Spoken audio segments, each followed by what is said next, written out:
Hello दोस्तों, आपका स्वागत है एमआई कंपटीशन के यूट्यूब चैनल में। तो हम लोग जो अपना प्रैक्टिस सेट चालू किए हैं, प्रैक्टिस सेट आपका यूपी पुलिस री एग्जाम की तैयारी की जा रही है आपके यहाँ पे। मतलब ये जो आपका चैनल है एमआई कंपटीशन, ठीक है, इस पे तैयारी करवाई जा रही है ये आपकी किस चीज की, जीके और जीएस की। और ये तैयारी इसलिए हम लोग कर रहे हैं कि आपका यूपी पुलिस का एग्जाम हुआ था, जो क्या हो गया था, कैंसिल हो गया था।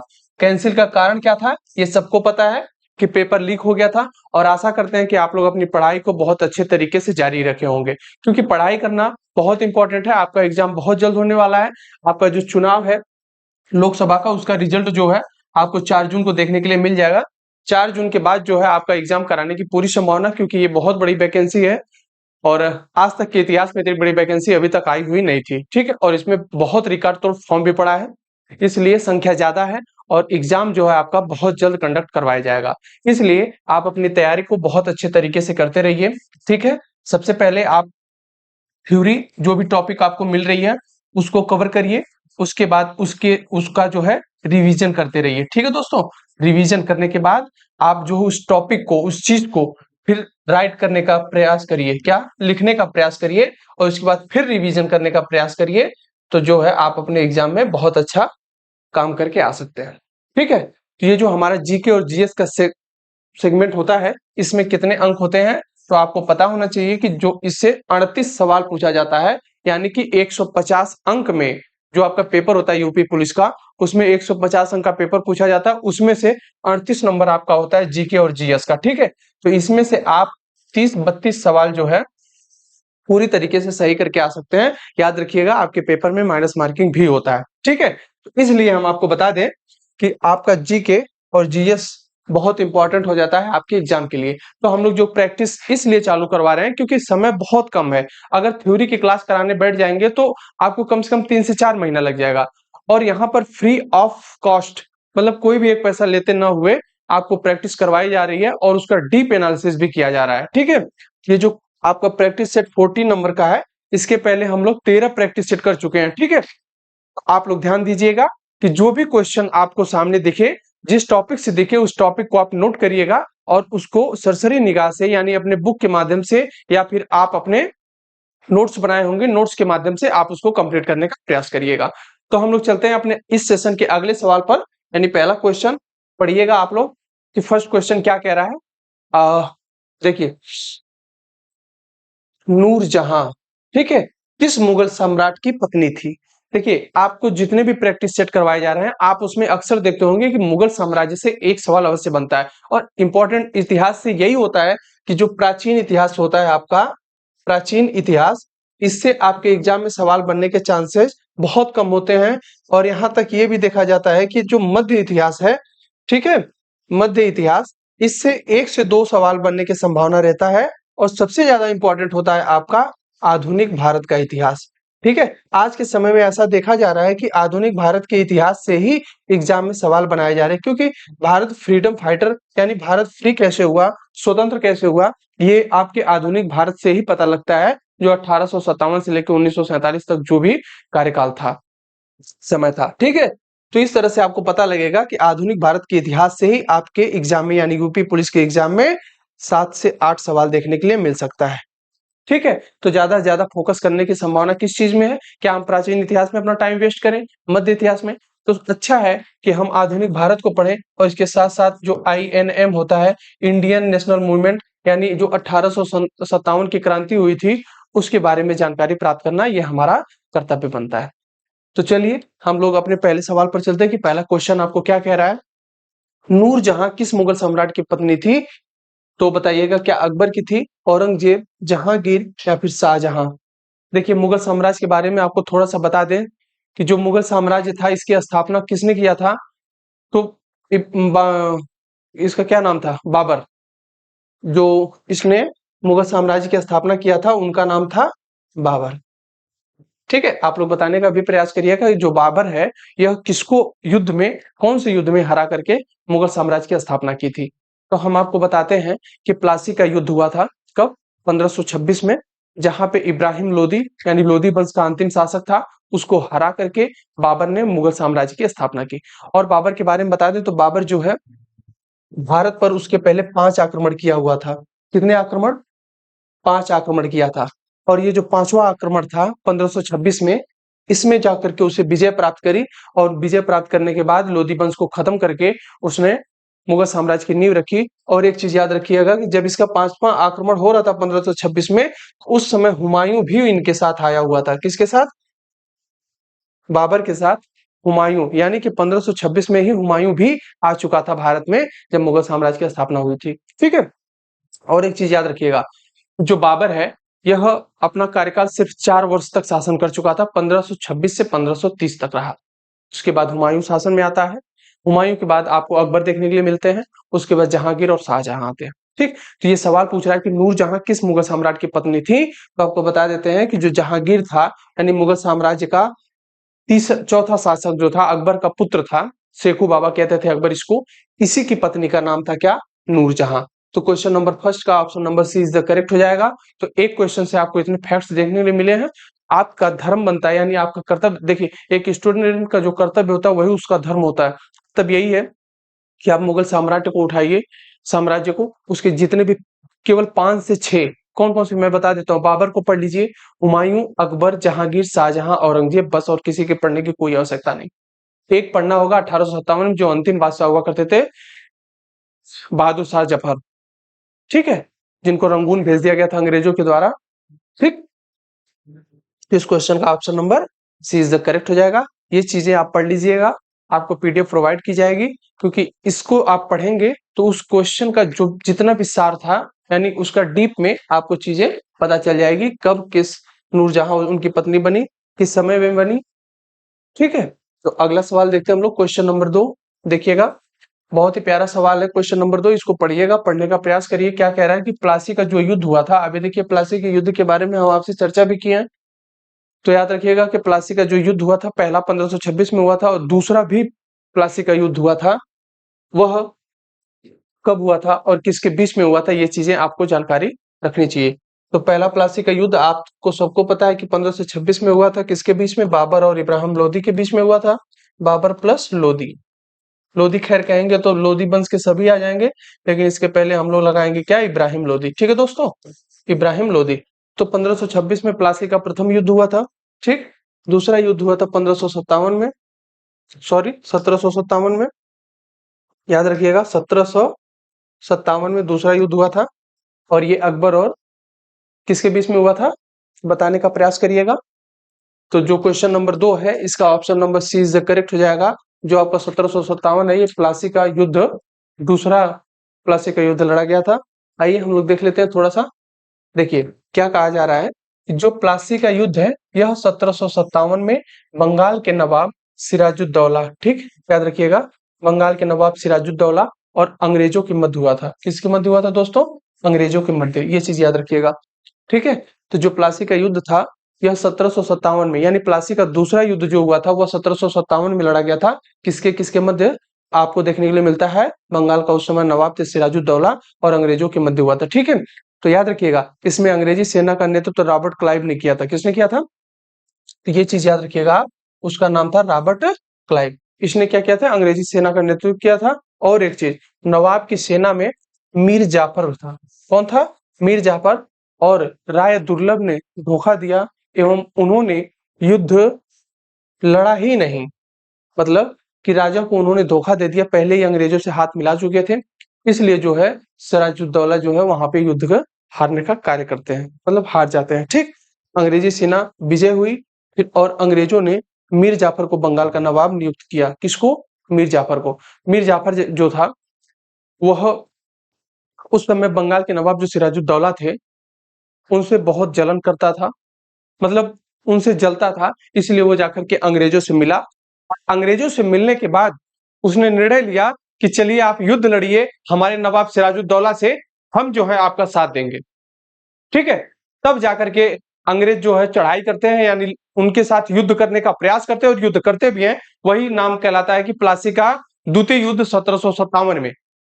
जब दूसरी युद्ध 1757 में लड़ा जाता है तो बंगाल के नवाब सिराजुद्दौला और अंग्रेजों के मध्य होता है, जिसमें अंग्रेजों की मदद करते हैं कौन कौन? दो लोग रहते हैं, मीर जाफर और राय दुर्लभ।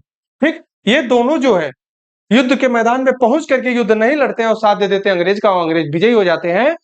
और उस समय फिर उसके बाद जो है ये आपका मीर जाफर जो होता है उसको गद्दी सौंपी जाती है, किसकी?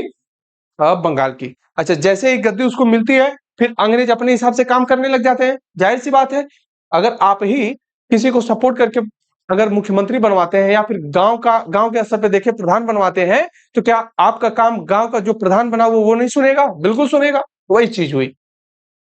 तो ये चीज देखने के लिए मिलती है कि जो आपका प्लासी का युद्ध था दूसरा, वह 1757 में हुआ, ठीक, अंग्रेज और सिराजुद्दौला के बीच में हुआ। अगले सवाल पे चलते हैं हम लोग। क्वेश्चन नंबर 3 क्या कह रहा है, इसको पढ़िएगा कि भारतीय संविधान में जो शक्तियों का सिद्धांत है किसके संविधान से लिया गया है? क्या फ्रांस से लिया गया है, कनाडा से लिया गया है, रूस से लिया गया है, या फिर ब्रिटिश के संविधान से लिया गया है, यानी ब्रिटेन के संविधान से लिया गया है? बताइए, क्वेश्चन नंबर 3 का आंसर क्या सही होगा? इसके पहले आइए हम लोग थोड़ा सा देख लेते हैं। देखिएगा, ये चीजें जो बताई गई हैं इसमें आपको डीप में बताया गया है कि जो भारतीय संविधान में निहित शक्तियों का सिद्धांत है वह कनाडा के संविधान से लिया गया है। किसके संविधान से? तो कनाडा के संविधान से लिया गया है। और देखिएगा कि हालांकि निहित जो शक्तियों का सिद्धांत है सबसे पहले जो लिया गया संयुक्त राज्य अमेरिका के संविधान से हुआ, ठीक, लेकिन इन निहित शक्तियों के सिद्धांत को जो अवशिष्ट इसका विषय रहा इसके रूप में परिभाषित किया गया, जिसका अभिप्राय यह है कि कालांतर में मतलब आगे समय चल करके यदि कोई नया विषय उभर कर सामने आता है, ठीक, तो उसे अवशिष्ट विषय की सूची में रखा जाएगा। और इतना ही नहीं, जिस पर कानून बनाने का अधिकार जो है केवल और केवल किसका होगा?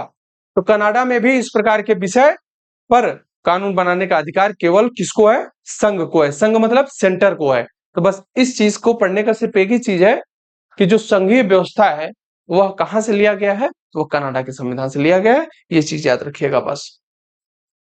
तो क्वेश्चन नंबर 3 का आपका option number C is the correct हो जाएगा। ये चीज आप ध्यान रखिएगा। क्वेश्चन नंबर अगला देखते हैं हम लोग। क्वेश्चन नंबर 4 पढ़िए इसको। यह आपके संविधान से संबंधित है। किससे? संविधान से। संविधान में क्या कहा जा रहा है इसको पढ़िएगा कि जो भारत का संविधान है, ठीक, इसमें कितने भाग हैं? देखिए, संविधान से बातें अगर पूछी जा रही हैं तो सबसे पहले देखिएगा कि जो भारत का संविधान है, भारत का संविधान ये बना कैसे? तो इसके लिए एक संविधान सभा बनाई गई। 1946 में कैबिनेट मिशन भारत आया था, जिसने यह यहाँ पर चर्चा करने के लिए आया था कि भारत को आजाद कर दिया जा रहा है, तो भारत अपने प्रशासन को अपने यहाँ जो सामाजिक स्थिति है, आर्थिक स्थिति है और यहाँ की राजनीतिक स्थिति, इन सबको देखने के लिए कैसे किया जाना चाहिए। तो इसके लिए संविधान सभा बनी। क्या? संविधान सभा। अब याद रखिएगा कि ये संविधान सभा की पहली बैठक कब हुई? तो हमेशा याद रखिएगा आप कि 9 दिसंबर सन 1946। कब दोस्तों? 9 दिसंबर 1946 को संविधान सभा की पहली बैठक हुई। याद रखिएगा, कौन सी बैठक? पहली बैठक। और इसके 2 दिन बाद 11 दिसंबर को होती है आपकी दूसरी बैठक। और ये दूसरी बैठक होती है, ये इसलिए इंपॉर्टेंट दूसरी बैठक है क्योंकि पहली बैठक में अस्थायी अध्यक्ष बनाए गए थे। अस्थायी, अच्छा, कौन बनाए गए थे ये बताने का कार्य करिएगा। अस्थायी अध्यक्ष कौन बनाए गए थे? तो सच्चिदानंद सिन्हा। सच्चिदानंद सिन्हा, ठीक है। तो अस्थायी अध्यक्ष बनाए गए थे सच्चिदानंद सिन्हा। और फिर 11 अगस्त को जब दूसरी बैठक होती है तो इसमें बनाए गए आपके डॉक्टर राजेंद्र प्रसाद। ठीक है, याद रखिएगा कौन बनाए गए? डॉक्टर राजेंद्र प्रसाद। ठीक है। और एक चीज और याद रखिएगा कि जो संविधान सभा है, यानी संविधान को बनने में कितना समय लगा, संविधान को बनने में समय लगा, वह याद रखिएगा आप 2 वर्ष 11 माह या 18 दिन का वक्त लगा था। ठीक, इतनी चीज आप याद रखिएगा इस क्वेश्चन से। और एक चीज अब इसमें याद रखेंगे आप लोग, एक फैक्ट देखिए, संविधान जब बन के तैयार हुआ था उस वक्त संविधान में भाग की बात अगर की जाए तो उस समय 22 भाग हुआ करता था। लेकिन आपको पता होता है या पता होना चाहिए कि समय समय पे ऐसा देखा जाता है कि चीजों में परिवर्तन लाना, यानी कि परिवर्तन प्रकृति का एक नियम भी होता है। क्या होता है? परिवर्तन जो है, परिवर्तन मतलब चेंजिंग, परिवर्तन प्रकृति का, किसका? प्रकृति का नियम कहलाता है। ठीक, तो समय समय पे जब देखा जाता है कि सुविधाएं और एडवांस हो रही हैं उस हिसाब से संशोधन किया जाता है किसी भी चीज में। देखिएगा, संविधान का जो अनुच्छेद है उस टाइम पे कुछ और था, जब संविधान का मूल संविधान बना उस समय मौलिक अधिकार भी कुछ और थे, मतलब 7 मौलिक अधिकार थे। फिर संपत्ति के अधिकार को हटाया गया, ये समय की मांग थी। और ये भी चीज देखने के लिए मिलता है कि वर्तमान में आपको 25 भाग देखने के लिए मिलता है। ये भी संविधान की मांग थी कि अब जो है संविधान में भाग की संख्या बढ़ा दी जाए, घटा दी जाए, जो भी की जाए वह संसद करती है। और एक चीज याद रखिएगा कि संविधान में जो भी संशोधन होता है वह आपके 368 यानी आर्टिकल नंबर 368 के माध्यम से होता है। और यह जो लिया गया है आपके दक्षिण अफ्रीका के संविधान से एडॉप्ट किया गया है। किसके संविधान से? तो याद रखिएगा, दक्षिण अफ्रीका के संविधान से। ठीक है दोस्तों, तो ये चीज आप लोगों को इतनी पता होनी चाहिए। और एक चीज आप देख लीजिएगा कि अब इस क्वेश्चन का आंसर नंबर क्या होगा। तो भाग जो है आज के समय में 25 है, लेकिन इस क्वेश्चन में जो दिया गया है आप क्या ट्रिक करके आएंगे, तो वह 22 ही करके आएंगे। लेकिन हालांकि यह क्वेश्चन पुराना है, यानी प्रीवियस ईयर पुलिस में पूछा गया, एग्जाम में था, इसलिए उठाया गया है। आप कभी भी अगर 22 है तो 22 मारिएगा, बाकी अगर 25 है ऑप्शन में तो 25 मार करके आप चले आइएगा, आपका क्वेश्चन सही हो जाएगा। ठीक है, आइए थोड़ा सा देख लेते हैं हम लोग क्या बताया जा रहा है इसके बारे में। तो वही सब चीजें हैं जो मैं अभी आपको एक्सप्लेन किया हूँ, इसको पढ़ लीजिएगा आप लोग पीडीएफ के माध्यम से। ठीक है, अगले सवाल पे चलते हैं हम लोग। क्वेश्चन नंबर 5 क्या कह रहा है, देखिए, पूछ रहा है कि इनमें से किसकी उपस्थिति में राष्ट्रपति शपथ ग्रहण करते हैं। अब देखिए, प्रेसिडेंट के बारे में पूछा जा रहा है, जो भारत का प्रथम सर्वोच्च नागरिक होता है राष्ट्रपति, कि वह शपथ कब लेता है। देखिए, ये जो आपका राष्ट्रपति होता है, राष्ट्रपति, इसका उल्लेख आपके संविधान के आर्टिकल नंबर 52 में है। और अगर भाग पूछा जाए तो भाग 5 में उल्लेख है। ठीक, और एक चीज देखिएगा, शपथ की बात कर रहा है तो राष्ट्रपति जो है आर्टिकल 60 से शपथ के बारे में, यानी कि आर्टिकल 60 में ये बताया गया है कि जो भारत का राष्ट्रपति होगा वह शपथ ग्रहण में किस प्रकार से, कौन से समारोह में, मतलब कैसे शपथ ग्रहण करेगा, यह आर्टिकल नंबर 16 में बताया गया है। और इनको हटाने की प्रक्रिया, यानी राष्ट्रपति अगर सही तरीके से कार्य नहीं कर रहा है तो उस पर महाभियोग लगाने का भी काम किया जाता है। यह महाभियोग जो लगाने का कार्य वह आर्टिकल नंबर 61 के संविधान से लिया गया है। ठीक, महाभियोग। और इनके ऊपर महाभियोग लगाने के लिए जो प्रक्रिया कहाँ से ली गई है, तो ये याद रखिएगा, यूएसए के संविधान से ली गई है। अब यूएसए मतलब यूनाइटेड स्टेट अमेरिका के संविधान से लिया गया है कि भारत के राष्ट्रपति पर महाभियोग लगाया जा सकता है। ठीक है, अब पढ़िए, क्या राष्ट्रपति, यानी राष्ट्रपति जो है शपथ उपराष्ट्रपति के देखरेख में ले सकता है, या फिर लोकसभा अध्यक्ष के, या फिर भारत के मुख्य न्यायाधीश के, या फिर अटॉर्नी जनरल। बताइए इस क्वेश्चन का ऑप्शन नंबर क्या सही होगा। तो आपको बता दें कि जो राष्ट्रपति होता है वह न तो उपराष्ट्रपति के उपस्थिति में लेता है शपथ, न ही लोकसभा अध्यक्ष के रूप में, वह लेता है तो भारत के मुख्य न्यायाधीश के उपस्थिति में। तो इस प्रकार से आपको देखने के लिए मिलेगा कि क्वेश्चन नंबर 5 का option number C is the correct हो जाएगा, कि जो भारत के मुख्य न्यायाधीश की उपस्थिति में जो राष्ट्रपति है वह शपथ ग्रहण समारोह में शपथ लेते हैं। ठीक है, आइए देखिए, इसमें बताया जा रहा है कि संविधान के आर्टिकल नंबर 60, जो कि मैं बता चुका हूं, के अनुसार भारत के जो मुख्य न्यायाधीश हैं वह राष्ट्रपति को कार्यकाल और संविधान की रक्षा की शपथ दिलाता है। और मुख्य न्यायाधीश की अनुपस्थिति में उच्चतम न्यायालय का जो श्रेष्ठ न्यायाधीश होता है वह शपथ दिलाने का काम करता है। ठीक है, ये चीज आप देख लीजिएगा। चलते हैं हम लोग अपने अगले सवाल पर। क्वेश्चन नंबर नेक्स्ट क्या कह रहा है, देखिए, यह आपका जियोग्राफी से संबंधित सवाल है। पृथ्वी का औसत तापमान क्या है, बताइएगा। ये जो आपका अर्थ है इसका औसत तापमान क्या है। अच्छा, पृथ्वी ग्रह है, ये सबको पता है। और ये ग्रह इसलिए है क्योंकि यह सूर्य का चक्कर लगाता है, सूर्य का चक्कर लगाती है। और पृथ्वी के पास एक उपग्रह है जिसका नाम चंद्रमा है, ये चीज याद रखिएगा। और नीला ग्रह किसे कहा जाता है, नीला ग्रह, तो ये भी पृथ्वी को ही कहा जाता है। एक चीज और याद रखिएगा कि पूरे सौर मंडल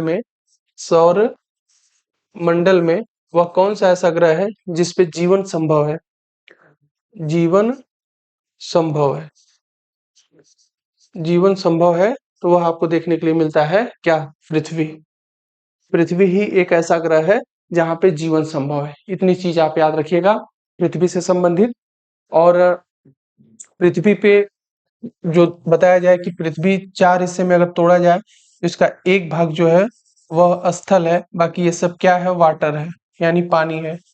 और इसमें से याद रखिएगा कि जो आपका 97% पानी है, 97% वाटर, वह आपका क्षारीय है। क्षारीय यानी नमकीन टाइप है। 3% आपका शुद्ध जल है। कैसा, मीठा पानी यानी शुद्ध जल है। इनमें से भी 1/3 जो है वह हिम यानी बर्फ के रूप में जमा हुआ है। और इसमें से 1% जो पानी है वह आपके लिक्विड फॉर्म में पड़ा हुआ है। ठीक है, तो इतना याद रखिएगा। अब आपसे पूछा जा रहा है कि जो पृथ्वी का औसत तापमान क्या 6 डिग्री सेल्सियस है, 16 डिग्री सेल्सियस है, या फिर 26 डिग्री है, या फिर 36 डिग्री है। तो देखिए, आपको बता दें कि जो पृथ्वी है उसका टेम्परेचर आपको देखने के लिए मिलता है मात्र और मात्र 16 डिग्री, इसलिए option number B is the correct हो जाएगा। देखिए, पृथ्वी का औसत तापमान 16 डिग्री सेल्सियस ये भी बता रहा है। और लेकिन वर्ष भर समुद्र, पवन, धारा, मौसम की स्थिति के आधार पर दुनिया भर में तापमान काफी भिन्न होता है, मतलब कभी ऊपर कभी नीचे होता रहता है, जिसको तापांतर बोलते हैं। जैसे अभी हमारे यहाँ गर्मी पड़ रही है, मई जून चल रहा है, अप्रैल चल रहा है, आप देखेंगे कि ऑस्ट्रेलिया में ठंडी पड़ेगी। और जब यहाँ पे 25 दिसंबर को क्रिसमस डे मनाया जाता है, ठंडी का मौसम होता है, उस समय ऑस्ट्रेलिया में गर्मी होती है। तो ये सब चीजें तापांतर के रूप में जानी जाती हैं। और इसके अलावा भूमध्य रेखा समीप उच्च ध्रुवों के पास कम होते हैं। जैसे ये आपका पृथ्वी है, ये जो ध्रुव है, यहाँ पर 6 महीने का दिन होता है, 6 महीने की रात होती है, यानी कि यहाँ पे 6 महीना ठंडी पड़ती है और 6 महीना गर्मी पड़ती है। अक्सर यहाँ पे ठंडी ही पड़ती है, यहाँ पे बर्फ जमा रहता है। क्या, बर्फ। क्यों? क्योंकि यहाँ पर अगर सूर्य है तो इसकी, ये आपका कर्क रेखा है, ये मकर रेखा है, तो ये सूर्य जो है यहीं से वापस फिर रिटर्न आ जाता है, फिर यहाँ आकर के यहाँ से रिटर्न हो जाता है, यानी कि यहाँ से हमेशा तिरछी रेखा ही यहाँ पर पहुंचती है। ठीक है, तो जो ध्रुव होते हैं वहां पर सूर्य की जो प्रकाश है वह तिरछे पहुंचता है, सीधे नहीं पहुंचता है, इसलिए वहां पर पे हमेशा बर्फ जमा रहता है 6 महीने तक, 6 6 महीने करके। ठीक है, क्वेश्चन नंबर 7 क्या कह रहा है, इसको बहुत अच्छे से पढ़िएगा। अच्छा सवाल है, ये आपके रिवर से संबंधित है। ये कहा जा रहा है कि जो आपकी नदी है, एक आ रही है आपकी अलकनंदा यानी भागीरथी, एक आ रही है आपकी अलकनंदा। तो यही पूछ रहा है कि जब ये अलकनंदा, अलकनंदा और इधर से आ रही है कौन, भागीरथी, यह यहाँ पर आकर के अब ये यहाँ से कहलाती है आपकी गंगा। अब यही क्वेश्चन पूछा जा रहा है कि जो भागीरथी और अलकनंदा का ये जो पॉइंट है, ये क्या कहलाता है? क्या देवप्रयाग कहलाता है, कर्णप्रयाग कहलाता है, गंगोत्री कहलाता है, या फिर रुद्रप्रयाग कहलाता है? तो इस क्वेश्चन का ऑप्शन नंबर क्या सही होगा, बताने का प्रयास करिएगा। देखिए, जो भागीरथी है और अलकनंदा, अलकनंदा, ये जहां पर मिलती है इसको कहा जाता है देवप्रयाग। क्या, देवप्रयाग। ठीक दोस्तों, आप याद रखिएगा कि गंगा, गंगा बनने से पहले दो नदियों से मिलती है, एक तरफ से आती है भागीरथी, एक तरफ से आती है अलकनंदा, और जहां पे दोनों मिलती हैं उसको बोला जाता है देवप्रयाग। फिर देवप्रयाग के बाद वहां से आपका शुरू होती है कौन, गंगा नदी। क्वेश्चन नंबर 7 का option number A is the correct हो जाएगा। चलते हैं हम लोग थोड़ा सा इसका देख लेते हैं क्या कहा जा रहा है। देखिए, वही चीज बताया जा रहा है, इसमें कोई बहुत बड़ी चीज नहीं है। हाँ, एक चीज याद रखिएगा कि जो रुद्रप्रयाग है, क्या, रुद्रप्रयाग में मंदाकिनी नदी अलकनंदा नदी में मिलती है, तथा इसको क्या जाना जाता है, कर्णप्रयाग, ठीक, में पिंडा नदी अलकनंदा में मिलती है। ठीक है, अगले सवाल को देखते हैं हम लोग। क्वेश्चन नंबर 8 क्या कह रहा है, ये आपका स्टैटिक जीके से क्वेश्चन है। आरबीआई के बारे में बोला जा रहा है, किसके, RBI, reserve bank of India, RBI. देखिए, ये जो भारतीय रिजर्व बैंक है, इसके प्रथम भारतीय गवर्नर कौन थे? प्रथम भारतीय गवर्नर पूछ रहा है, क्योंकि भारत आजाद कब हुआ था, 1947 में, और ये बन करके तैयार हुआ था आपका 1 अप्रैल सन 1935 को बन करके तैयार हुआ था। और 1 जनवरी सन 1949 को इसका क्या हुआ, नेशनलाइजेशन यानी राष्ट्रीयकरण हुआ, राष्ट्रीयकरण हुआ। आप देखिएगा कि आरबीआई बन के तैयार हुआ 1 अप्रैल 1935 को, तो आपको पता ही होगा कि जैसे ये बना होगा उस समय अंग्रेजों का शासन था, तो इसके जो मुखिया था, प्रथम था, वो अंग्रेज ही रहा होगा। लेकिन पहला प्रथम भारतीय गवर्नर कौन था? क्या सीडी देशमुख को बनाया गया, या सचिंद्र राय को बनाया गया, या फिर आपको देखने के लिए मिलते हैं एस मुखर्जी को, या इनमें से कोई नहीं? तो इस क्वेश्चन का ऑप्शन नंबर क्या सही होगा बताने का प्रयास करिए। देखिए, जब आरबीआई की स्थापना हुई, अच्छा ऐसा माना भी जाता है कि जब आपका अभी हाल ही में देखेंगे मनाया गया था आपका 14 अप्रैल को, क्या अंबेडकर जयंती। कौन सी जयंती? अंबेडकर जयंती। अच्छा, अंबेडकर जयंती इसलिए मनाई गई क्योंकि जो हमारे डॉक्टर भीमराव अंबेडकर साहब हैं, इन्होंने ही संविधान का, ऐसा माना जाता है, माना नहीं जाता, ऐसा है कि इन्होंने संविधान का के रचयिता के रूप में इनको जाना जाता है। तो अच्छा, इनका जो जन्म हुआ था 14 अप्रैल को हुआ था, इसलिए हर हर वर्ष 14 अप्रैल को आपको अंबेडकर जयंती देखने के लिए मिलती है। मैंने अंबेडकर को इसलिए बताया कि क्योंकि इनकी 2 पुस्तक है। उन 2 पुस्तक का नाम क्या है? आप लोग सर्च करके कमेंट बॉक्स में कमेंट करने का प्रयास करिएगा कि इन्हीं के द्वारा लिखी गई 2 किताबों के माध्यम से ही आरबीआई के गठन करने की वो मिली, जैसे हेल्प मिली। ठीक है, ये चीज याद रखिएगा। तो आपको बता दें कि जो भारतीय रिजर्व बैंक ऑफ इंडिया था, इसके पहले जो गवर्नर बनाए गए थे वो बनाए गए थे सीडी देशमुख साहब। कौन? सीडी देशमुख। क्वेश्चन नंबर 8 का option number A is the correct हो जाएगा। आइए हम लोग देख लेते हैं अब अपने अगले सवाल को, कि ये फिजिक्स से संबंधित क्वेश्चन आपका किससे? फिजिक्स। फिजिक्स का मतलब होता है भौतिक विज्ञान से। किससे दोस्तों? भौतिक विज्ञान। ठीक है, तो देखिए क्या कह रहा है कि जड़त्व क्या है? जड़त्व मतलब जड़ता, जड़ता। अब ये जड़त्व होता क्या है इसके बारे में थोड़ा सा आप लोग देख लीजिएगा। जैसे देखिए, ये कोई पदार्थ है। क्या है? पदार्थ। ठीक है, अच्छा ये जो पदार्थ है, अब एक चीज इसमें याद रखिएगा कि जो पदार्थ है, यह इसका गुण क्या होगा कि इसके अंदर क्या होगा? भार होगा, इसका द्रव्यमान होगा। देखिए, भार बदल सकता है। ऐसा कहा जाता है कि चंद्रमा पर 1/6 जो है वह पृथ्वी के भार का 1/6 होता है। कहां पे? चंद्रमा पे भार।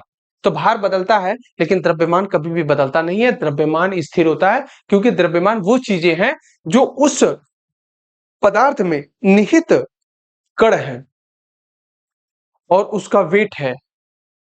तो वही चीज जो है आपका ये पदार्थ है, जो इसका ये द्रव्यमान है, आपको देखने के लिए मिलता है द्रव्यमान। यह इस पदार्थ का एक गुण होता है, यानी कि अगर यही द्रव्यमान इसमें अगर न रहे तो कोई भी वस्तु पूरे पृथ्वी पे वह स्थिर अवस्था में नहीं रहेगी। किस अवस्था में? स्थिर अवस्था में।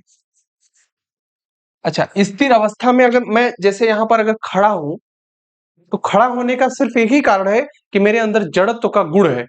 और जड़त्व का गुण इसलिए है क्योंकि जड़त्व ही जो हमारा द्रव्यमान है, भार है, वह हमारे ऊपर जो फोर्स लग रहा है उसको रोक रहा है। अगर जड़त्व काम करना बंद कर दे तो दुनिया की कोई भी वस्तु स्थिर नहीं रहेगी, वह गति की अवस्था में हो जाएगी। जिस प्रकार से ग्रह हैं, तारे हैं, ब्रह्मांड में तमाम प्रकार की आकाशगंगाएं हैं, मिल्की वे हैं, उस प्रकार से हम भी उड़ने लग जाएंगे आसमान में। ठीक है, तो जड़त्व के कारण हम क्या है? स्थिर अवस्था में रहते हैं। तो ये चीज याद रखिएगा। क्या कह रहा है क्वेश्चन कि जड़त्व क्या है? क्या वर्तमान स्थिति में होने वाले परिवर्तन का प्रतिरोध करने की प्रवृत्ति होती है, या किसी शरीर को त्वरण प्रदान करने की प्रवृत्ति होती है, या फिर किसी शरीर को विश्राम में लाने की प्रवृत्ति होती है, या फिर उसके वर्तमान अवस्था को परिवर्तित करने की स्थिति होती है? तो इस तरह से अगर देखा जाए तो इस क्वेश्चन का option number A is the correct हो जाएगा, क्योंकि जो वर्तमान की स्थिति होती है, किसकी वर्तमान स्थिति जो होती है, जैसे कोई वस्तु है अगर स्थिर है तो वह अपने जड़त्व के कारण स्थित है। अगर जड़त्व का गुण उसके अंदर नहीं रहेगा तो कोई भी वस्तु स्थिर अवस्था में नहीं रहेगी। ये चीज याद रखिएगा। क्वेश्चन नंबर 9 का option number A is the सही हो जाएगा। और देखिए, जड़त्व का जो नियम है, यानी गति के प्रथम नियम से यह लिया जाता है। किसके? गति के प्रथम नियम से। और गति का प्रथम नियम दिया किसने है? तो ये हमेशा याद रखिएगा, न्यूटन साहब ने दिया है। और गति के 3 नियम होते हैं। कितने? 3 नियम। 2 नियम यानी 3 नियम। पहला नियम यही हो गया आपका प्रथम नियम, दूसरा, तीसरा। जब तीसरा जो नियम होता है वो क्रिया प्रतिक्रिया के नियम से जाना जाता है। और जो दूसरा नियम है वो संवेग संरक्षण के रूप में भी जाना जाता है। किसके? संवेग संरक्षण के नियम से भी जाना जाता है। और जो पहला नियम है वह आपका न्यूटन का जड़त्व का नियम के रूप में देखने के लिए मिलता है कि कोई वस्तु अगर विरामावस्था में है तो वो विरामावस्था में ही रहेगी जब तक कि उस पर कोई बाहरी बल कार्य ना करे। और अगर जड़त्व की बात की जाए तो वह अवस्था, जिस अवस्था में कोई वस्तु रखी हुई है वह अपने जड़त्व के कारण ही उस अवस्था में पड़ी है, यानी विराम अवस्था में है। क्वेश्चन नंबर अगला देखते हैं हम लोग। क्वेश्चन नंबर 10 क्या कह रहा है? सापेक्षता के सिद्धांत की खोज किसने की थी? बताइए। जो सापेक्षता है इसकी जो खोज है वह किस वैज्ञानिक ने किया था? क्या न्यूटन ने किया था, अल्बर्ट आइंस्टीन ने किया था, या फिर नील बोर ने किया था, या फिर माइकल फैराडे ने किया था? तो क्वेश्चन नंबर 10 के बारे में आप लोग देखिएगा। आइए तब तक इसका थोड़ा सा एनालिसिस कर लिया जाए कि जो अल्बर्ट आइंस्टीन है एक प्रसिद्ध भौतिक विज्ञान थे। क्या थे? भौतिक वैज्ञानिक थे। ठीक है, क्या थे? भौतिक वैज्ञानिक। कौन आपको देखने के लिए कौन मिलते हैं बताइएगा? इन्होंने सापेक्षता का सिद्धांत दिया। किसका? सापेक्षता का सिद्धांत दिया, तथा द्रव्यमान ऊर्जा समीकरण भी इन्होंने ही दिया। किसने? अल्बर्ट आइंस्टीन ने। ये दो प्रकार के नियम दिए। कौन कौन से? तो देखिएगा, सापेक्षता का सिद्धांत दिया इन्होंने। किसका? सापेक्षता। और E बराबर mc², इसका भी सिद्धांत जो है ऊर्जा द्रव्यमान ऊर्जा समीकरण इन्होंने ही दिया। ठीक, किसने? अल्बर्ट आइंस्टीन ने। अब सुनिएगा कि जो आइंस्टीन को 1921 में भौतिकी का नोबेल पुरस्कार दिया गया था। कब? ये डेट याद रखिएगा कि 1921 में भौतिक विज्ञान में E बराबर mc², और भौतिक विज्ञान में तो ये थे ही। ठीक है, इनको क्या दिया गया? नोबेल पुरस्कार। कब दिया गया? तो आपको 1921 में दिया गया। तो इस क्वेश्चन का आपको आंसर पता ही चल गया होगा कौन है? तो अल्बर्ट आइंस्टीन। ठीक है, क्वेश्चन नंबर 10 का ऑप्शन नंबर 20 करेक्ट हो जाएगा। अगला सवाल देखते हैं हम लोग। क्वेश्चन नंबर 11 क्या कह रहा है? डॉट डॉट डॉट सीमेंट के जमने की दर को घटाता है क्या? एल्युमिनिया, एल्यूमिना, या फिर सिलिका, जिप्सम, या मैग्नीशियम ऑक्साइड? बताइए इस क्वेश्चन का ऑप्शन नंबर क्या सही होगा? देखिए, जब सीमेंट के जमने की दर को बढ़ाने का कार्य अगर कोई करता है ना, तो वो आपको देखने के लिए मिलेगा कि जिप्सम होता है जो इसकी दर को बढ़ाने का काम करता है। ठीक है, तो इस क्वेश्चन का ऑप्शन नंबर क्या सही हो जाएगा? सी इज द करेक्ट हो जाएगा। जो जिप्सम होता है वह सीमेंट के जमने की दर को क्या करता है? बढ़ाता है। ठीक है, अगला देख लेते हैं हम लोग। देखिए, जो सीमेंट के जमने की दर को घटाने का काम करता है जिप्सम करता है।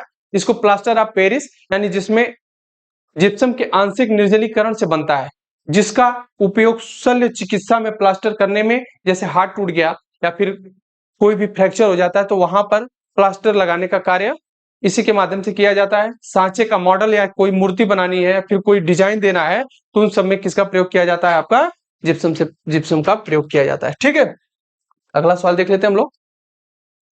क्वेश्चन नंबर 12 क्या कह रहा है कि रीढ़ की हड्डी वाले प्राणी जिसको वर्टिब्रेट बोला जाता है वह किस प्रजाति के अंतर्गत आते हैं? क्या आर्थ्रोपोडा के अंतर्गत आते हैं? बताइएगा। आर्थ्रोपोडा, या फिर एनिलिडा, या फिर निडेरिया, या फिर कार्डेटा? बताइए। जो रीढ़ की हड्डी, यानी वो ऐसे जीव होते हैं जिनके अंदर रीढ़ की हड्डी पाई जाती है। जैसे ह्यूमन बॉडी है, मनुष्य का शरीर है, इनके अंदर क्या पाया जाता है? रीढ़ की हड्डी पाई जाती है। तो यह क्या कहलाते हैं? किस प्राणी के अंतर्गत कहलाएंगे? क्या आर्थ्रोपोडा, एनिलिडा, निडेरिया, या फिर कार्डेटा? तो इस क्वेश्चन का option number D is the सही हो जाएगा। क्यों डी इज द करेक्ट? इसलिए होगा कि जो कार्डेटा होता है यह उस वर्ग में आते हैं प्राणी जिनके पास रीढ़ की हड्डी होती है। क्वेश्चन नंबर 12 का option number D is the correct हो जाएगा। देख लीजिए, ये कार्डेटा के बारे में दिया हुआ, कार्डेटा संघ में कौन कौन से जीव आते हैं इनके बारे में दिया गया है। तो आप लोग इसको पीडीएफ के माध्यम से पढ़ लीजिएगा। ठीक है, आगे चलते हैं हम लोग। क्वेश्चन नंबर 13 क्या कह रहा है कि निम्नलिखित में से क्या कह रहा है? निम्नलिखित में से पोलियो की बीमारी होने का कारण क्या है? बताइएगा।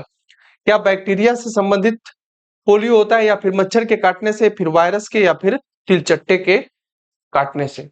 जो पोलियो होता है वह एक प्रकार का, जानते हैं क्या होता है?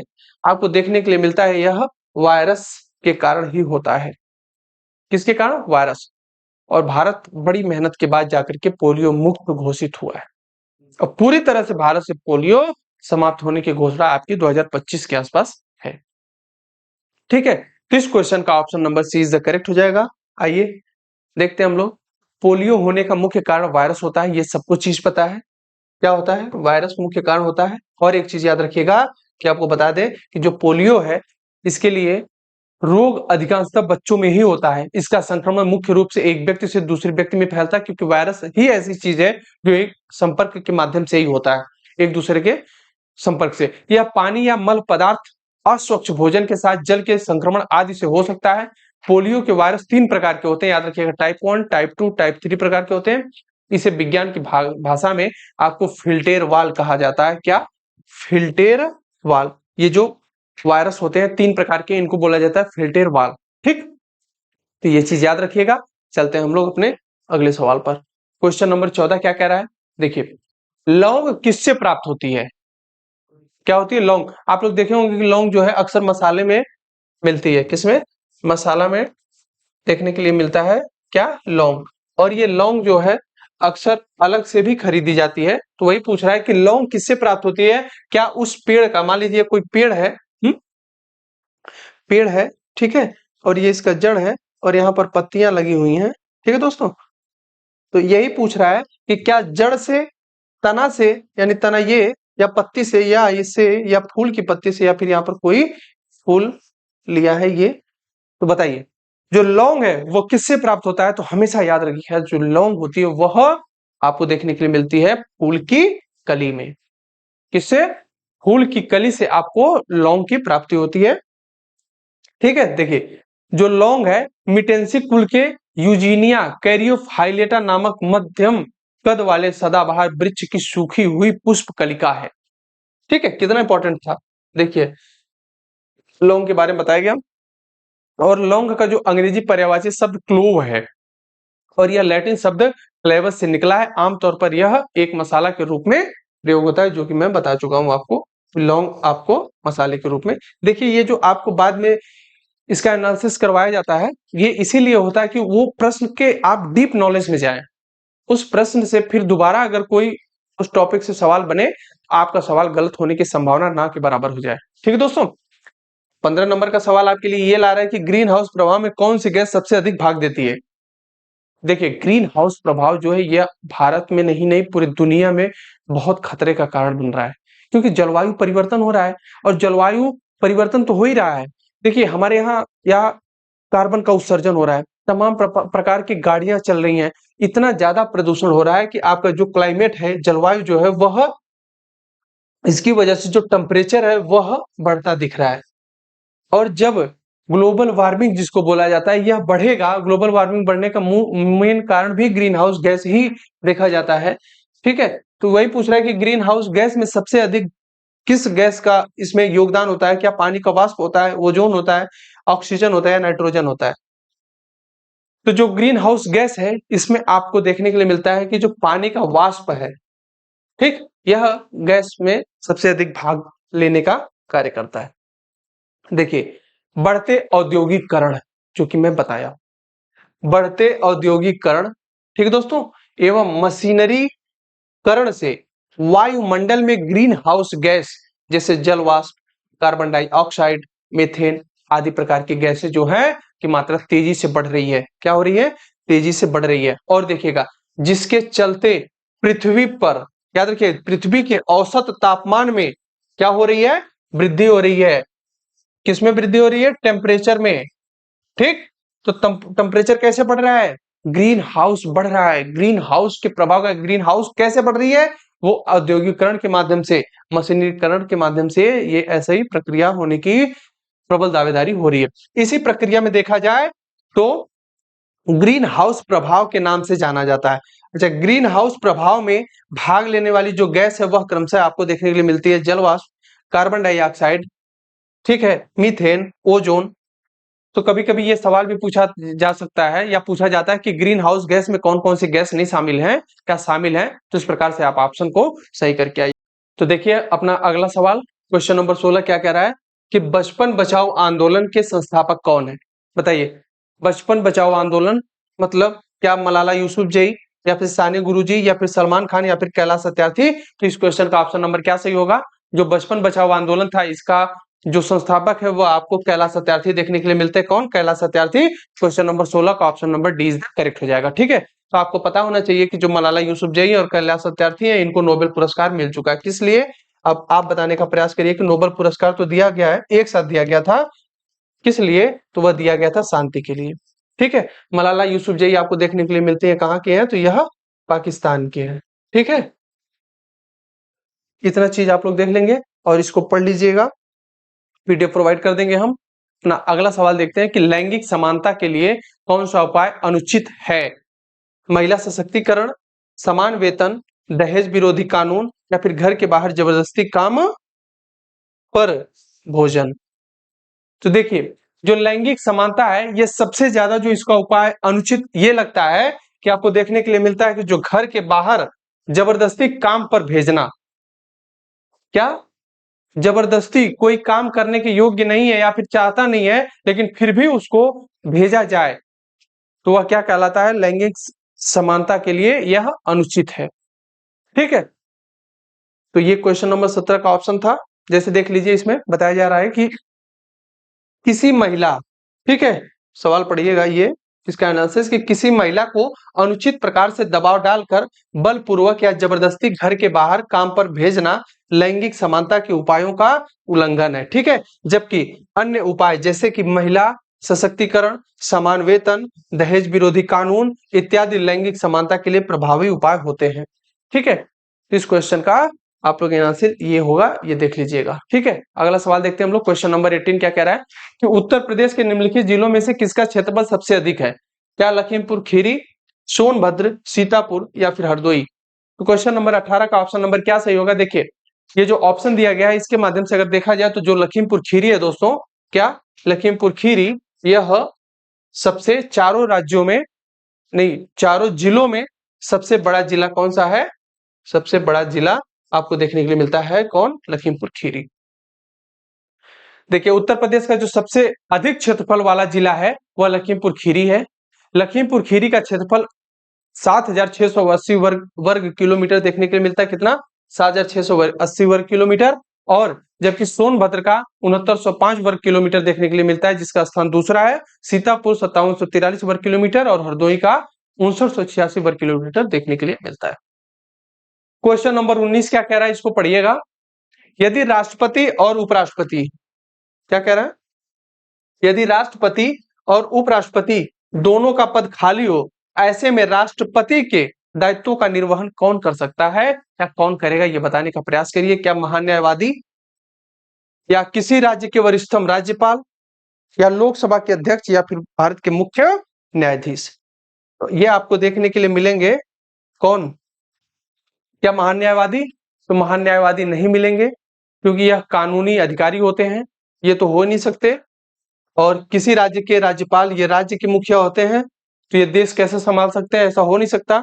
और लोकसभा के जो अध्यक्ष होते हैं ये भी नहीं होंगे, इसलिए option number D is the correct हो जाएगा। जो भारत का मुख्य न्यायाधीश होता है वह राष्ट्रपति और उपराष्ट्रपति का जब पद खाली है उस वक्त भारत का शासन कौन करता है? भारत का मुख्य न्यायाधीश करने के लिए आपको देखने के लिए मिलेगा। ठीक है, ये चीजें हैं, आप देखिएगा। अगले सवाल पे चलते हैं हम लोग। क्वेश्चन नंबर 20 क्या कह रहा है कि ओजोन परत के क्षरण का क्या कारण है? ये जो ओजोन परत है आपको देखने के लिए मिलती है, सबसे पहले आपका देखिए नीचे आपका क्षोभ मंडल देखने के लिए मिलेगा। कौन? क्षोभ मंडल। क्षोभ मंडल, इसके ऊपर आपको देखने के लिए मिलेगा क्या? मध्य मंडल, समताप मंडल, और इसी मध्य मंडल के आसपास आपको देखने के लिए मिलता है क्या?